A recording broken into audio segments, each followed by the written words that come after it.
What's going on, y'all? Machiavelli Mills TV. Y'all hit that like button and hit the subscribe button. So, Frye, former NBA forward, NBA champion in 2016 with the Cleveland Cavaliers, he's come out and made some statements about people attacking the NBA, right? He, like me, feels like the NBA is under attack by a lot of different people. Now, is the NBA flawless? No. Are there things that can be fixed? For sure. But he, like I, recognize that nobody is saying anything good about today's NBA at all. Nobody is complimenting the good games, the skill level of these players. When good games are on television, it's like you can hear crickets.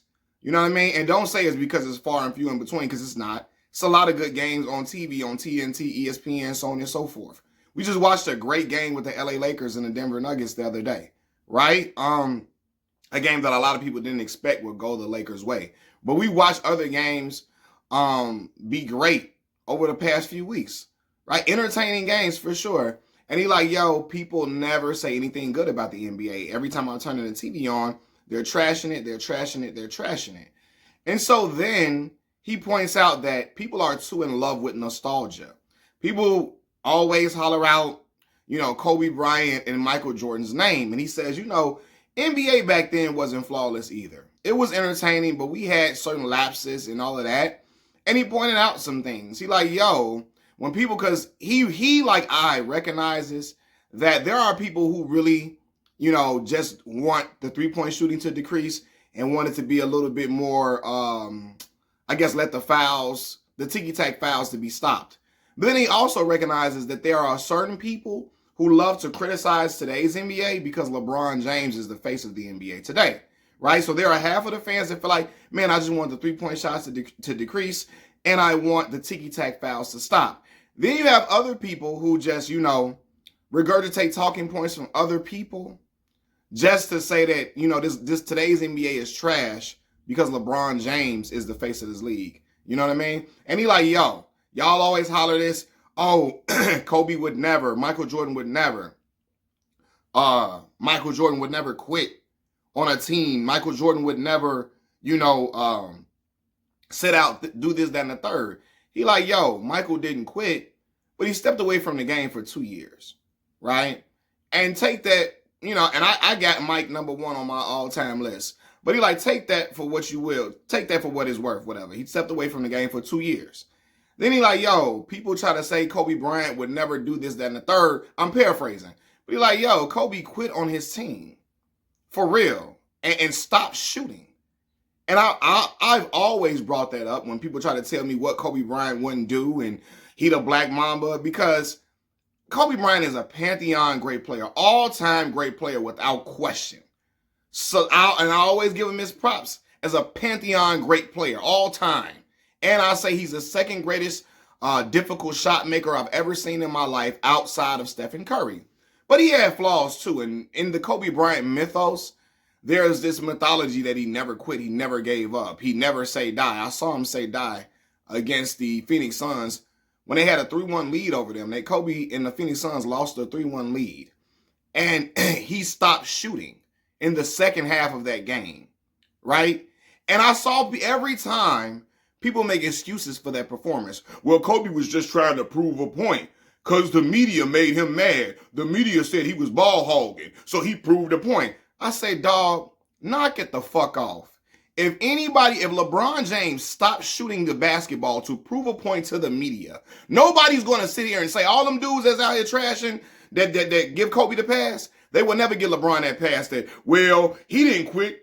He was proving a point, because I saw all the comments under these Instagram videos. All these Kobe fanatics was, Kobe didn't quit. He was proving a point. Brother, when you got a 3-1 lead and you stop shooting the basketball and you allow your team to lose, you just stop shooting, you just whatever, that's quitting. I don't care what nobody say. That's quitting. When you up 3-1 and you lose a 3-1 lead in the closeout game, you stop shooting the basketball, that's quitting. I don't care however you want to dress it up as, or he don't get no pass because he was mad. He was mad, so he stopped shooting because he was mad. Do y'all know how crazy that shit sound? If LeBron James stopped shooting the basketball because he mad, y'all would kill him. Y'all like, yo, he froze up against the Dallas Mavericks in 2011, and he did. I always say y'all, that finals loss is on LeBron James. I say that as a staunch LeBron James fan. That finals loss is on him because he froze up. He stopped shooting the basketball. And he froze up for real. He looked like a deer in headlights. And they lost. Kobe fans can't concede that he stopped shooting the ball. That he quit on his team. They can't, they can't mad because it goes against the Black Mamba mythos. Kobe never say that. I watched him stop shooting, y'all. I watched him do it with my own two eyes. It's not no shit I heard somebody say. I was watching that whole series. And he just stopped shooting. He gave up. Said, fuck it. And he didn't give a fuck that he did it. Right? So y'all would say, oh, LeBron don't care. He don't care about losing. He don't care. He don't care nothing. He ain't got that certain edge and tenacity. Kobe didn't give a fuck that they lost. And don't come out here talking that shit to me. I know y'all finna come out here, well, Phoenix Suns was a better team. As I always tell y'all, yes, they were a better team. But once you up 3-1, I don't want to hear shit about the team being better. You got one more game to win. Win the game. Don't sit up here and let a team win 3 games on you straight, 3 games in a row on you when you already up 3-1. Seal the deal, okay? Because y'all love to holler, they were the better team, they were the better team. Then, when I hear, like I said, Kobe didn't give a damn that they lost that series. Some of y'all gonna say they wasn't gonna win a championship that year. No way. Who cares? You think the LA Lakers fans, and I know certain specific LA Laker fans finna come up here, Laker fans who don't like LeBron James, who don't cheer for the Lakers as long as LeBron playing there. Laker fans, air quotes. They gonna come in there, well, we wasn't winning the chip no way, so who cared? Nah, Lakers fans cared. They're like, man, Joe, even if you're not winning the chip, you still want to see your team go as far as they can go. I'm speaking of that as a Chicago Bulls fan. You feel me? LeBron, my favorite player, all time by far. But Chicago Bulls is my team. If LeBron playing the Bulls, I'm rooting for the Bulls. I want to see the Bulls go as far as they can, even when I know we ain't got no shot of really winning the title that year. But let me just move past that conversation, right? Because like Channing Frye was saying. Oh, I didn't say Channing Crowder. Channing Frye was saying, he was like, yo, there were faults and flaws in the game back then. And I can point to them. For real, because yes, they were aggressive. Yes, it was tenacious. You know what I mean? But every player, like people would criticize these players now. Oh, these players, them boys, they doing this, they ain't even winning nothing. All that scoring ain't winning nothing. All that scoring they doing ain't doing the dang on thing. And I know everybody get mad at me on my channel when I say this, but I got to keep it a bean, y'all. Tracy McGrady gets praised to the heavens. To the heavens. While Mac was a great scorer, Mac ain't never did nothing in postseason play. He don't got no playoff moments. He lost a 3-1 lead too. In Orlando, when he was playing the Detroit Pistons, the year before the Pistons won the championship, the year before Rasheed Wallace joined the Pistons, he lost a 3-1 lead to them. And I told y'all, once you up 3-1, you got to get the job done, right? And Mac couldn't get out the first round with a prime Yao Ming. And everybody let it rock. It is cool. Everybody called Tracy McGrady the GOAT. Not everybody, but a lot of people call him, they revere his skill set, call him the GOAT, oh man, Mac the only one that can rival Kobe. And I say, how? When Mac never got out the first round. With a prime Yao Ming. And don't say he was hurt all them years. It was years he wasn't hurt. But anyway, I feel like Channing Frye was saying, a lot of these talking points are just regurgitated. People just saying the same stuff. They saying stuff they heard somebody else say. And Channing Frye feels upset because he's like, y'all let PK Subban get on national TV and trash today's NBA, right? And act like ain't nothing good about it.